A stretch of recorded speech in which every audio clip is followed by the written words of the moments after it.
তোমার কাউন্টার গেল না কি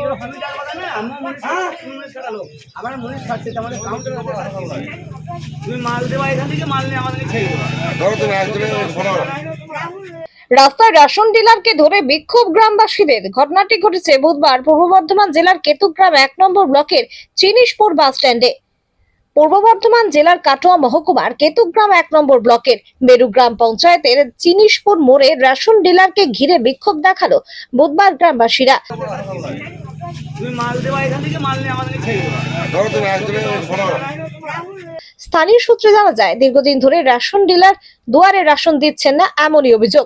আমার এই গ্রামে এই পাড়াতে চিনিশপুরে বাস স্ট্যান্ডে 30-35টা ঘর আছে।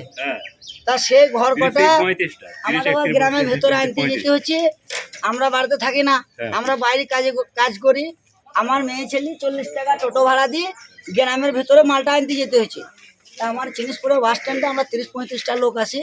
আমাদের এটাই কমপ্লেন যে আমাদের এইখানে না দিয়ে দুটা গাঁয়ে দিচ্ছে, কিন্তু আমাদের এখানে ক্যাম্পটা বসছে না। আমাদের একটাই উদ্দেশ্য যে এইখানে ক্যাম্পটা করা হোক, আমাদের একটু সুবিধা হোক।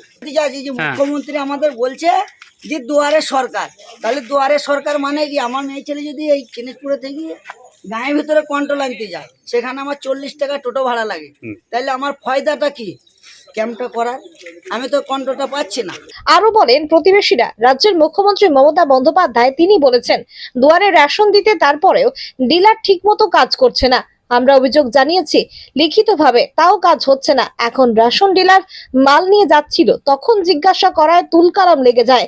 এখানে দিবার জন্য আমরা আটকালছি, আমরা ঘর কন্ট্রোল পেছে না।